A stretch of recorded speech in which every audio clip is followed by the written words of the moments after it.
Out from the heart. James Allen. Contents. 1. The heart and the life. 2. The nature and power of mind. 3. Formation of habit. 4. Doing and knowing. 5. First steps in the higher life. 6. Mental conditions and their effects. 7. Exhortation. 1. The heart and the life. As the heart, so is the life. The within is ceaselessly becoming the without. Nothing remains unrevealed. That which is hidden is but for a time, it ripens and comes forth at last. Seed, tree, blossom, and fruit are the fourfold order of the universe. From the state of a man's heart proceed the conditions of his life. His thoughts blossom into deeds, and his deeds bear the fruitage of character and destiny. Life is ever unfolding from within, and revealing itself to the light, and thoughts engendered in the heart at last reveal themselves in words, actions, and things accomplished. As the fountain from the hidden spring, so flows forth a man's life from the secret recesses of his heart.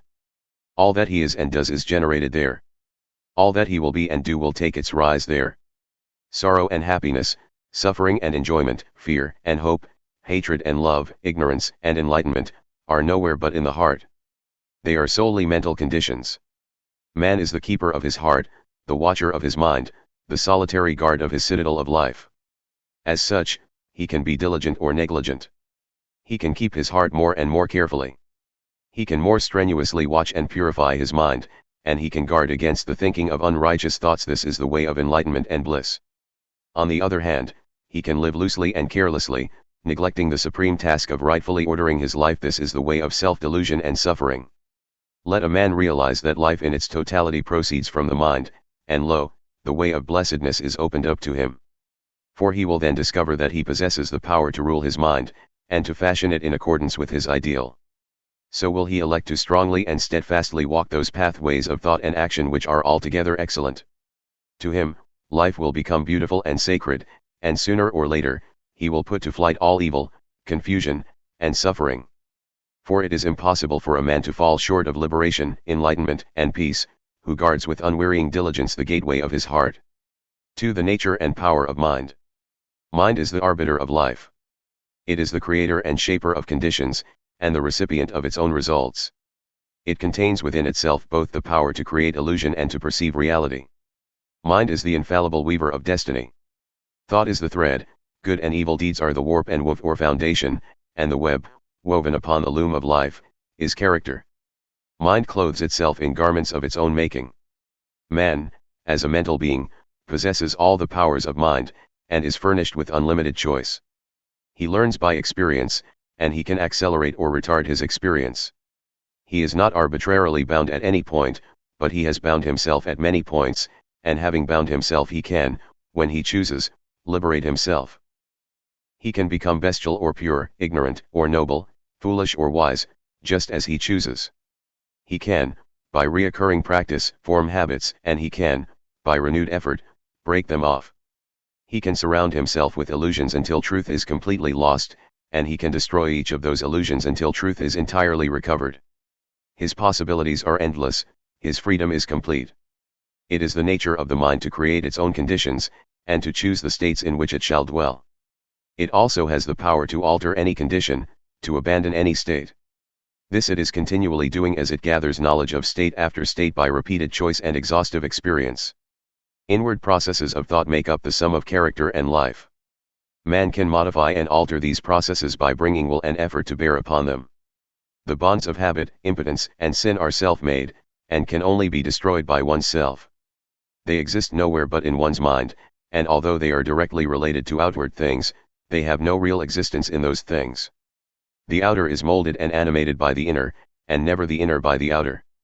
Temptation does not arise in the outer object, but in the lust of the mind for that object.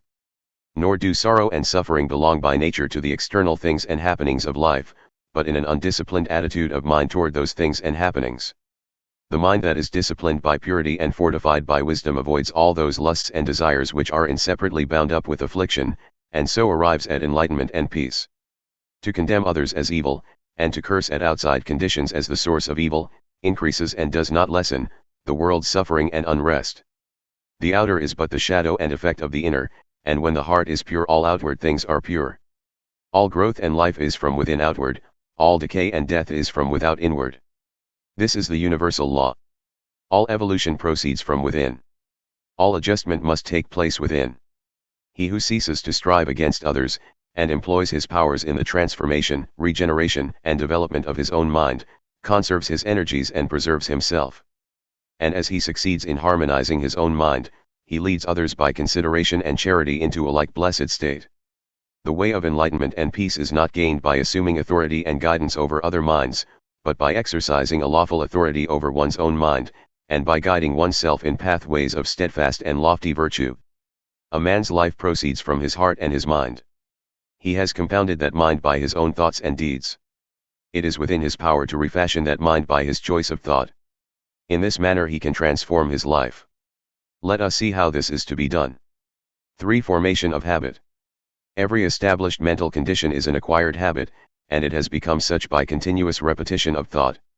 Despondency and cheerfulness, anger and calmness, covetousness and generosity, indeed, all states of mind are habits built up by choice, until they have become automatic. A thought constantly repeated at last becomes a fixed habit of the mind, and from such habits proceeds one's life. It is in the nature of the mind to acquire knowledge by the repetition of its experiences. A thought which is very difficult, at first, to hold and dwell upon, at last becomes, by constantly being held in the mind, a natural and habitual practice.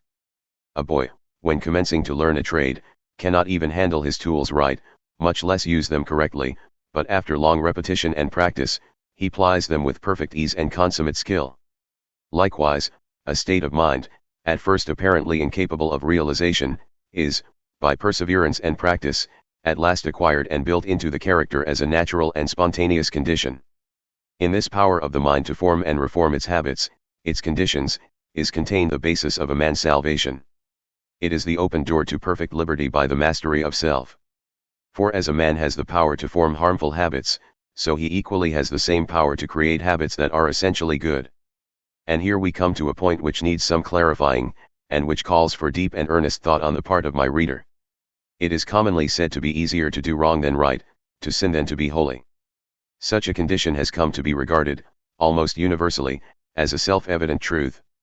No less a teacher than the Buddha has said, bad deeds, and deeds hurtful to ourselves, are easy to do, what is beneficial and good, that is very difficult to do.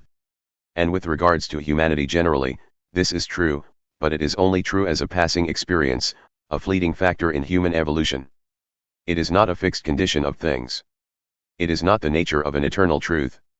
It is easier for men to do wrong than right, because of the prevalence of ignorance, because the true nature of things, and the essence and meaning of life, are not understood. When a child is learning to write, it is extremely easy to hold the pen wrongly, and to form his letters incorrectly, but it is painfully difficult to hold the pen and to write properly. This is because of the child's ignorance of the art of writing, which can only be dispelled by persistent effort and practice, until, at last, it becomes natural and easy to hold the pen correctly, and difficult, as well as altogether unnecessary, to do the wrong thing. It is the same in the vital things of mind and life. To think and do rightly requires much practice and renewed effort. But the time comes at last when it becomes habitual and easy to think and do rightly, and difficult, as it is then seen to be altogether unnecessary, to do that which is wrong. Just as an artisan becomes, by practice, accomplished in his craft, so you can become, by practice, accomplished in goodness. It is entirely a matter of forming new habits of thought.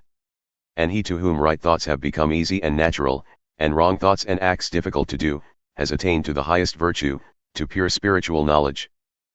It is easy and natural for men to sin because they have formed by incessant repetition, harmful and unenlightened habits of thought. It is very difficult for the thief to refrain from stealing when the opportunity occurs, because he has lived so long in covetous and greedy thoughts. But such difficulty does not exist for the honest man who has lived so long with upright and honest thoughts. He has thereby become so enlightened as to the wrong, folly, and fruitlessness of theft, that even the remotest idea of stealing does not enter his mind. The sin of theft is a very extreme one, and I have introduced it in order to more clearly illustrate the force and formation of habit. But all sins and virtues are formed in the same way. Anger and impatience are natural and easy to thousands of people, because they are constantly repeating angry and impatient thoughts and acts. And with each repetition the habit is more firmly established and more deeply rooted. Calmness and patience can become habitual in the same way by first grasping through effort a calm and patient thought, and then continuously thinking it, and living in it, until use becomes second nature, and anger and impatience pass away forever. It is in this manner that every wrong thought may be expelled from the mind, that every untrue act may be destroyed, that every sin may be overcome. Foredoing and knowing. Let a man realize that his life, in its totality, proceeds from his mind.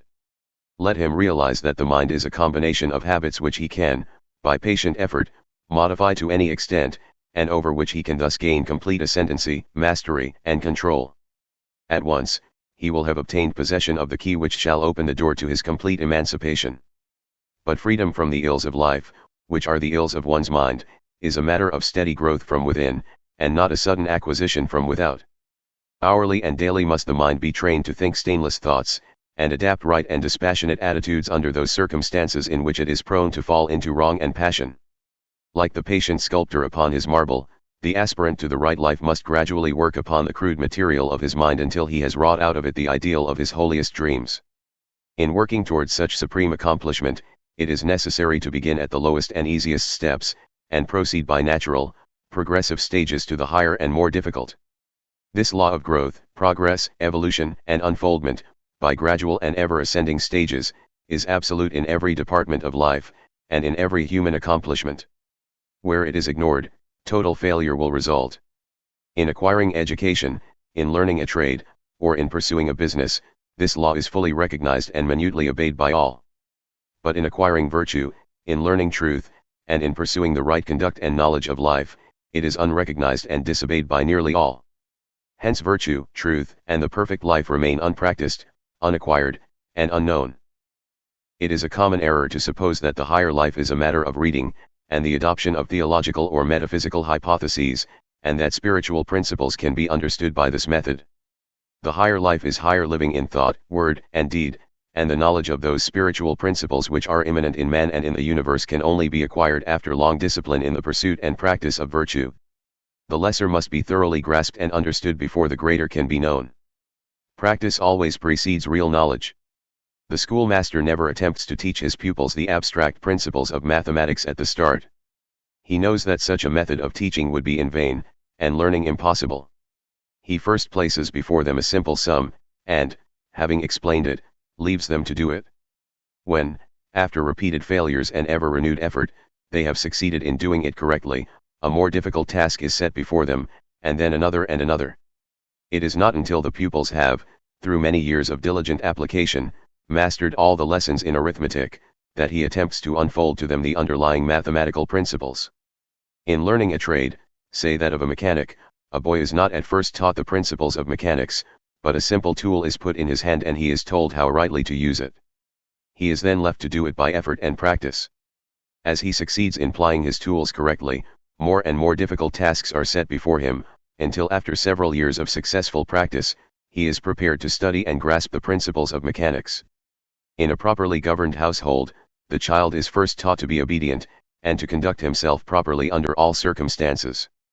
The child is not even told why he must do this, but is commanded to do it.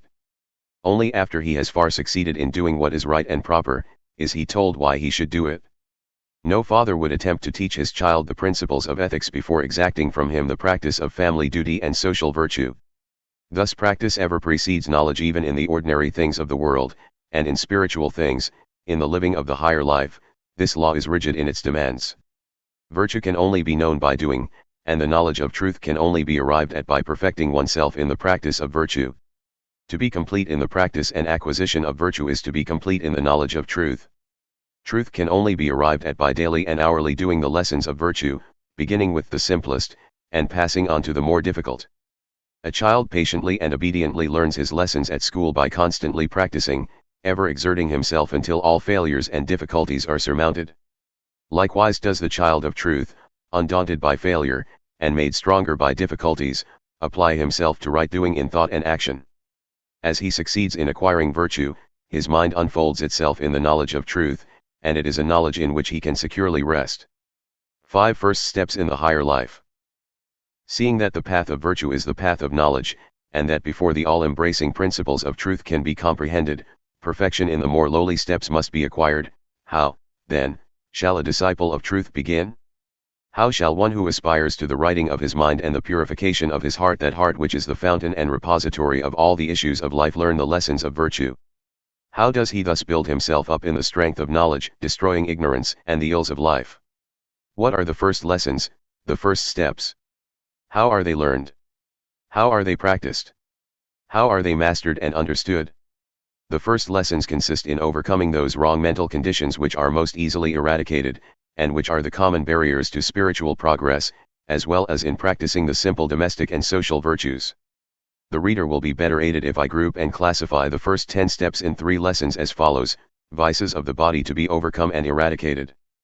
First lesson, discipline of the body. First step, idleness, laziness, or indolence. Second step, self-indulgence or gluttony. Second lesson, discipline of speech. Third step, slander. Fourth step, gossip and idle conversation. Fifth step, abusive and unkind speech. Sixth step, frivolity or irreverent speech. Seventh step, critical, captious, or fault-finding speech. Third lesson, discipline of tendencies. Eighth step, unselfish performance of duty. Ninth step, unswerving rectitude or moral integrity. 10th step, unlimited forgiveness. The 2 vices of the body, and the 5 of the tongue, are so called because they are manifested in the body and tongue. Also, by so definitely classifying them, the mind of the reader will be better helped. But it must be clearly understood that these vices arise primarily in the mind, and are wrong conditions of the heart worked out in the body and the tongue. The existence of such chaotic conditions is an indication that the mind is altogether unenlightened as to the real meaning and purpose of life, and their eradication is the beginning of a virtuous, steadfast, and enlightened life. But how shall these vices be overcome and eradicated? By first, and at once, checking and controlling their outward manifestations, and by suppressing the wrong act. This will stimulate the mind to watchfulness and reflection until, by repeated practice, it will come to perceive and understand the dark, wrong, and erroneous conditions of mind, out of which such acts spring. It will then abandon them entirely. It will be seen that the first step in the discipline of the mind is the overcoming of indolence or laziness. This is the easiest step, and until it is perfectly accomplished, the other steps cannot be taken. The clinging to indolence constitutes a complete barrier to the path of truth. Indolence consists in giving the body more ease and sleep than it requires, in procrastinating and in shirking and neglecting those things which should receive immediate attention.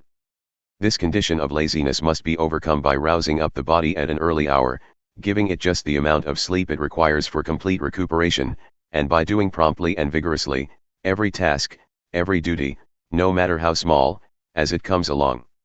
On no account should food or drink be taken in bed. And to lie in bed after one has awakened, indulging in ease and reverie, is a habit fatal to promptness and resolution of character, and purity of mind. Nor should one attempt to do his thinking at such a time. Strong, pure, and true thinking is impossible under such circumstances. A man should go to bed to sleep, not to think. He should get up to think and work, not to sleep. The next step is the overcoming of self-indulgence or gluttony. The glutton is he who eats for animal gratification only, without considering the true end and object of eating. He eats more than his body requires, and is greedy after sweet things and rich dishes. Such undisciplined desire can only be overcome by reducing the quantity of food eaten, and the number of meals per day, and by resorting to a simple and uninvolved diet. Regular hours should be set apart for meals, and eating at other times should be rigidly avoided. Suppers should be abolished, as they are altogether unnecessary, and promote heavy sleep and cloudiness of mind. The pursuit of such a method of discipline will rapidly bring the once ungoverned appetite under control, and as the sensual sin of self-indulgence is taken out of the mind, the right selection of foods will be instinctively and infallibly adapted to the purified mental condition. It should be well borne in mind that a change of heart is the needful thing, and that any change of diet which does not promote this end is futile. When one eats for enjoyment, he is gluttonous. The heart must be purified of sensual craving and gustatory lust. When the body is well controlled and firmly guided, when that which is to be done is done vigorously, when no task or duty is delayed, when early rising has become a delight, when frugality, simplicity, temperance, and abstinence are firmly established, when one is contented with the food which is put before him, no matter how scanty and plain, and the craving for gustatory pleasure is at an end, then the first 2 steps in the higher life are accomplished. Then is the first great lesson in truth learned. Thus is established in the heart the foundation of a poised, self-governed, Virtuous life. The next lesson is the lesson of virtuous speech, in which there are 5 orderly steps. The first of these is overcoming the habit of slanderous speech. Slander consists of inventing or repeating unkind and evil reports about others, in exposing and magnifying the faults of others, or of absent friends, and in introducing unworthy insinuations. The elements of thoughtlessness, cruelty, insincerity, and untruthfulness enter into every slanderous act. He who aims at the living of the right life will commence to check the cruel word of slander before it has gone forth from his lips. He will then check and eliminate the insincere thought which gave rise to it. He will watch that he does not vilify or defame anyone. He will refrain from disparaging, defaming, and condemning the absent friend, whose face he has so recently smiled into or kissed, or whose hand he has shaken. He will not say of another that which he dare not say to his face. Thus, coming at last to think sacredly of the character and reputation of others, he will destroy those wrong conditions of mind which give rise to slander. The next step is the overcoming of gossip and idle conversation. Idle speech consists in talking about the private affairs of others, in talking merely to pass away the time, and in engaging in aimless and irrelevant conversation. Such an ungoverned condition of speech is the outcome of an ill-regulated mind. The man of virtue will bridle his tongue, and thus learn how rightly to govern the mind. He will not let his tongue run idly and foolishly, but will make his speech strong and pure, and will either talk with a purpose or remain silent. Abusive and unkind speech is the next vice to be overcome. The man who abuses and accuses others has himself wandered far from the right way. To hurl hard words and names at others is to sink deeply into folly. When a man is inclined to abuse, curse, and condemn others, let him restrain his tongue and look within himself. The virtuous man refrains from all abusive language and quarreling. He employs only words that are useful, necessary, pure, and true. The sixth step is the overcoming of levity, or irreverent speech. Light and frivolous talking, the repeating of crude jokes, the telling of vulgar stories, having no other purpose than to raise an empty laugh, offensive familiarity, and the employment of contemptuous and disrespectful words when speaking to or of others, and particularly of one's elders and those who rank as one's teachers, guardians, or superiors, all of this will he put away by the lover of virtue and truth. Upon the altar of irreverence absent friends and companions are immolated for the passing excitement of a momentary laugh, and all the sanctity of life is sacrificed to the zest for ridicule. When respect towards others and the giving of reverence where reverence is due are abandoned, virtue is abandoned.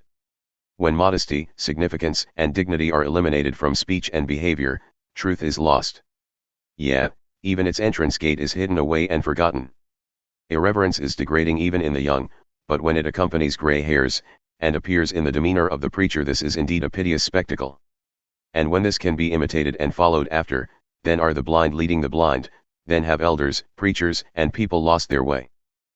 The virtuous will be of earnest and reverent speech. He will think and speak of the absent as he thinks and speaks of the dead tenderly and sacredly. He will put away thoughtlessness, and watch that he does not sacrifice his dignity to gratify a passing impulse to frivolity and superficiality. His humor will be pure and innocent, his voice will be subdued and musical, and his soul will be filled with grace and sweetness as he succeeds in conducting himself as becomes a man of truth. The last step in the second lesson is the overcoming of criticism, or fault-finding speech. This vice of the tongue consists in magnifying and harping on small or apparent faults, in foolish quibbling and hair-splitting, and in pursuing vain arguments based upon groundless suppositions, beliefs, and opinions. Life is short and real, and sin, sorrow and pain are not remedied by carping and contention.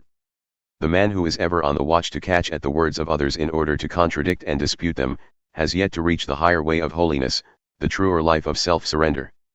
The man who is ever on the alert to check his own words in order to soften and purify them will find the higher way and the truer life. He will conserve his energies, maintain his composure of mind, and preserve within himself the spirit of truth. When the tongue is well controlled and wisely subdued, when selfish impulses and unworthy thoughts no longer rush to the tongue demanding utterance, when the speech has become harmless, pure, gentle, gracious, and purposeful, and no word is uttered but in sincerity and honesty, then are the 5 steps to virtuous speech accomplished, then is the second great lesson in truth learned and mastered. And now some will ask, but why all this discipline of the body and restraint of the tongue? Surely the higher life can be realized and known without such strenuous labor, such incessant effort and watchfulness. No, it cannot. In the spiritual as the material, nothing is done without labor, and the higher cannot be known until the lower is fulfilled. Can a man make a table before he has learned how to handle a tool and drive a nail? And can a man fashion his mind in accordance with truth before he has overcome the slavery of his body? As the intricate subtleties of language cannot be understood and wielded before the alphabet and the simplest words are mastered, neither can the deep subtleties of the mind be understood and purified before the ABC of right conduct is perfectly acquired. As for the labor involved, does not the youth joyfully and patiently submit himself to a 7 years' apprenticeship in order to master a craft? And does he not, day by day, carefully and faithfully carry out every detail of his master's instructions, looking forward to the time when, perfected through obedience and practice, he shall be himself a master? Where is the man who sincerely aims at excellence in music, painting, literature, or in any trade, business, or profession, who is not willing to give his whole life to the acquirement of that particular perfection? Shall labor, then, be considered where the very highest excellence is concerned, the excellence of truth? He who says, the path which you have pointed out is too difficult, I must have truth without labor, salvation without effort, that man will not find his way out of the confusions and sufferings of selfhood. He will not find the calm, well-fortified mind and the wisely ordered life. His love is for ease and enjoyment, and not for truth. He who, deep in his heart, adores truth and aspires to know it, will consider no labor too great to be undertaken, but will adopt it joyfully and pursue it patiently. By perseverance in practice he will come to the knowledge of truth.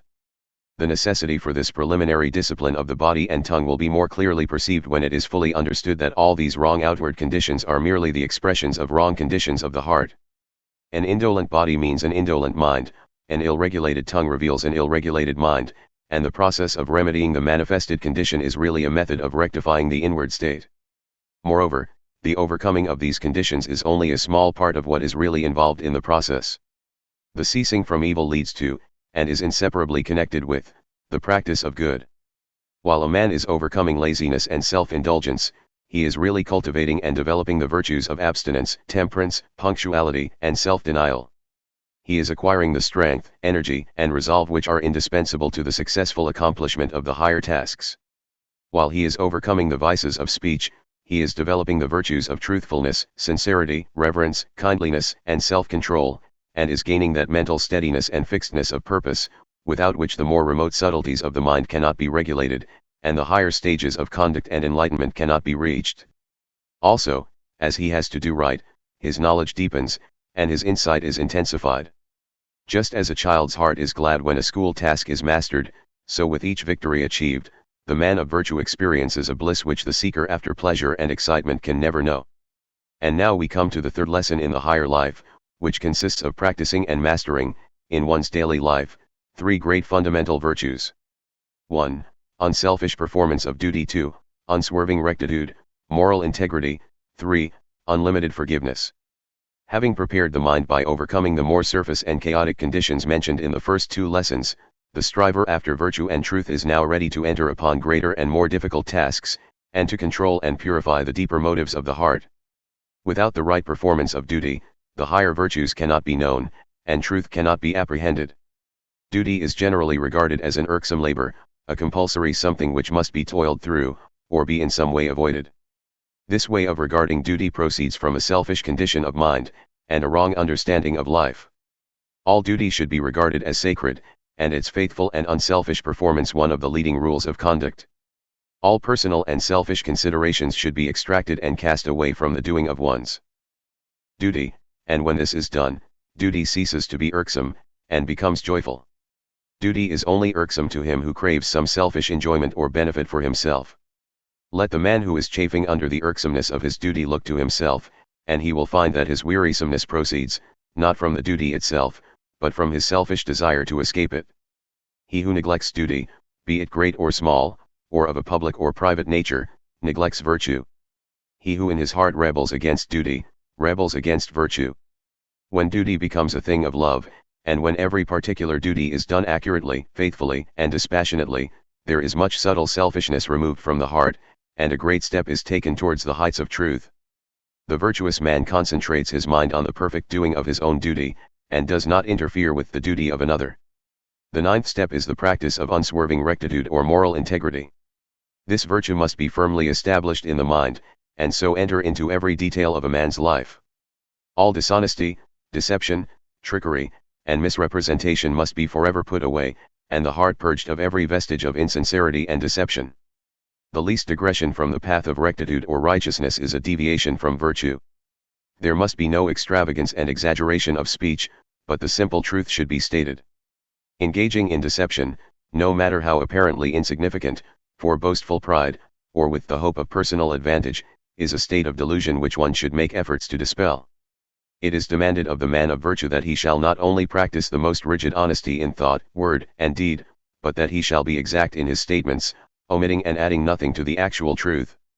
In thus shaping his mind to the principle of rectitude or moral integrity, he will gradually come to deal with people and things in a just and impartial spirit, considering equity before himself, and viewing all things with freedom from personal bias, passion, and prejudice. When the virtue of rectitude is fully practiced and comprehended, so that all temptation to untruthfulness and insincerity has ceased, then is the heart made purer and nobler. Then is character strengthened, and knowledge enlarged, and life takes on a new meaning and a new power. Thus is the 9th step accomplished. The 10th step is the practice of unlimited forgiveness. This consists in overcoming the sense of injury which springs from vanity, selfishness, and pride, and in exercising disinterested charity and large-heartedness towards all. Spite, retaliation, and revenge are so utterly ignoble, so base, and so small and foolish, as to be altogether unworthy of being noticed or harbored. No one who fosters such conditions in his heart can lift himself above folly and suffering, and guide his life aright. Only by casting them away, and ceasing to be moved by them, can a man's eyes be opened to the true way of life. Only by developing a forgiving and charitable spirit can he hope to approach and perceive the strength and beauty of a well-ordered life. In the heart of the strongly virtuous man, no feeling of personal injury can arise. He has put away all retaliation, and has no enemies. If other men should regard themselves as his enemies, he will regard them kindly, understanding their ignorance, and making full allowance for it. When this state of heart is arrived at, then the 10th step in the discipline of one's self-seeking inclinations is accomplished. Then the third great lesson in virtue and knowledge is learned and mastered. Having thus laid down the first 10 steps and 3 lessons in right doing and right knowing, I leave those of my readers who are prepared for them to learn and master them in their everyday life. There is, of course, a still higher discipline of the body, a more far-reaching discipline of the tongue, and greater and more all-embracing virtues to acquire and understand before the highest state of bliss and knowledge can be grasped. But it is not my purpose to deal with them here. I have expounded only the first and easiest lessons on the higher path, and by the time these are thoroughly mastered, the reader will have become so purified, strengthened, and enlightened, that he will not be left in the dark as to his future progress. Those of my readers who have completed these 3 lessons will already have perceived, beyond and above, the high altitudes of truth, and the narrow and precipitous track which leads to them, and will choose whether they shall proceed. The straight path which I have laid down can be pursued by all with greater profit to themselves and to the world. And even those who do not aspire to the attainment of truth, will develop greater intellectual and moral strength, finer judgment, and deeper peace of mind by perfecting themselves in this path. Nor will their material prosperity suffer by this change of heart, nay, it will be rendered truer, purer, and more enduring. For if there is one who is capable of succeeding and fitted to achieve, it is the man who has abandoned the petty weaknesses and everyday vices of his kind, who is strong enough to rule his body and mind, and who pursues with fixed resolve the path of unswerving integrity and sterling virtue. 6 Mental conditions and their effects. Without going into the details of the greater steps and lessons in the right life, a task outside the scope of this small work, a few hints concerning those mental conditions from which life in its totality springs seem in order. These hints will prove helpful to those who are ready and willing to penetrate further into the inner realm of heart and mind where love, wisdom, and peace await the rapidly progressing student of life. All sin is ignorance. It is a condition of darkness and undevelopment. The wrong thinker and the wrongdoer is in the same position in the school of life as the ignorant pupil in the school of learning. He has yet to learn how to think and act correctly, that is, in accordance with law. The pupil in learning is not happy so long as he does his lessons wrongly. Likewise, unhappiness cannot be escaped while sin remains unconquered. Life is a series of lessons.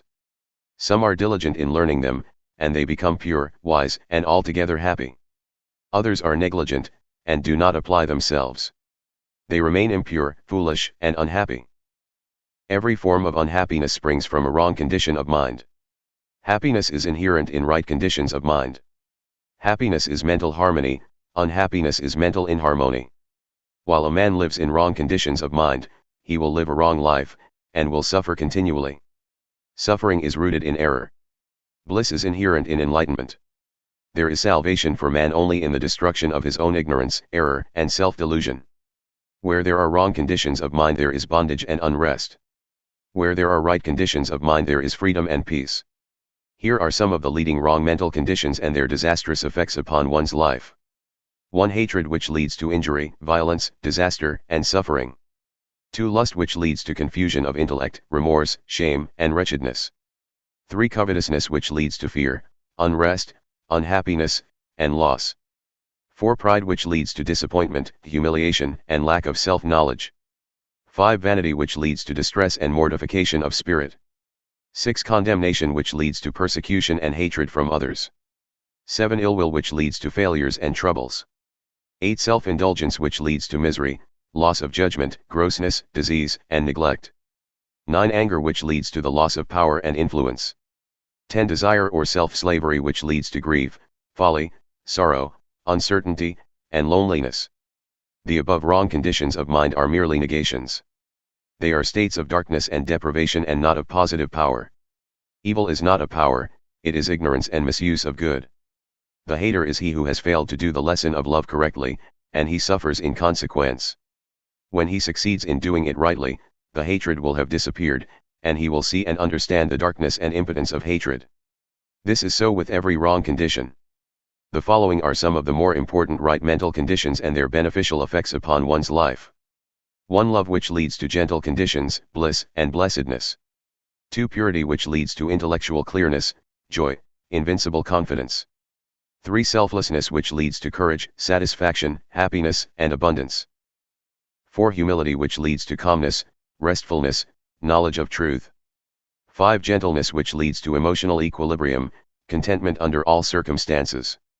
6. Compassion, which leads to protection, love, and reverence from others. 7. Goodwill, which leads to gladness, success.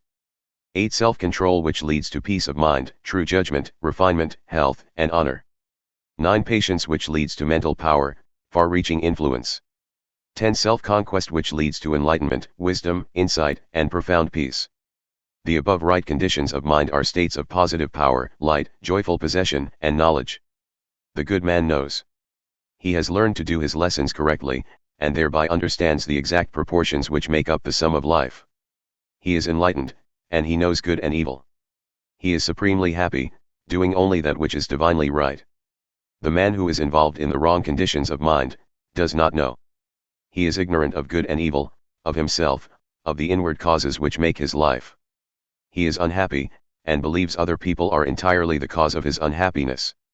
He works blindly, and lives in darkness, seeing no central purpose in existence, and no orderly and lawful sequence in the course of things. He who aspires to the attainment of the higher life in its completion, who would perceive with unveiled vision the true order of things and the meaning of life, let him abandon all the wrong conditions of the heart, and persevere unceasingly in the practice of good. If he suffers, or doubts, or is unhappy, let him search within until he finds the cause, and having found it, let him cast it away. Let him so guard and purify his heart that every day less of evil and more of good shall issue therefrom. So he will daily become stronger, nobler, and wiser. So will his blessedness increase, and the light of truth, growing ever brighter and brighter within him, will dispel all gloom, and illuminate his pathway. 7. Exhortation. Disciples of truth, lovers of virtue, seekers of wisdom, you, also, who are sorrow-stricken, knowing the emptiness of the self-life, and who aspire to the life that is supremely beautiful, and serenely joyful, take now yourselves in hand, enter the door of discipline, and know the better life. Put away self-delusion.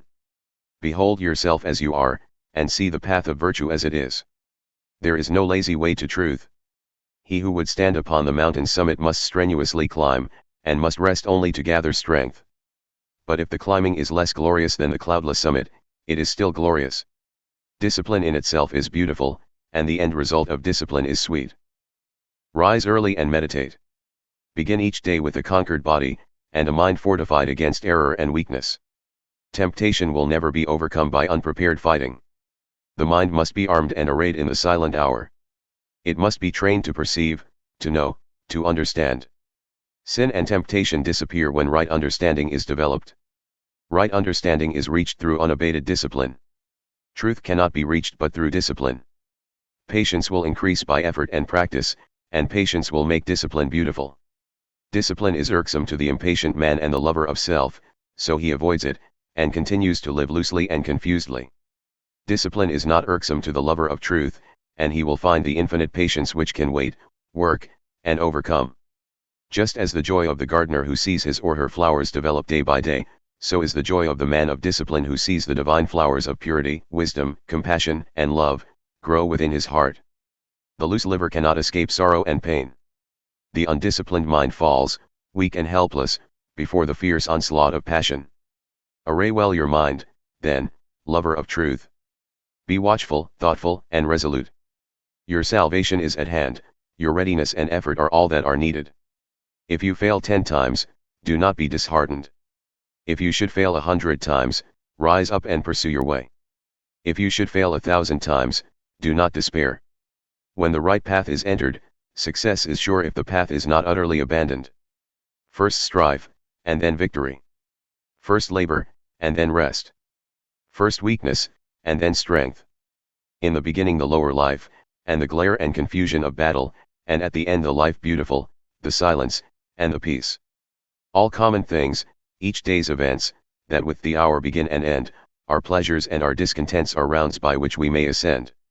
We have not wings, we cannot soar, but we have feet to scale and climb. Longfellow. This has been a production by The Mental Chemist, for study and education. Copyright 2023.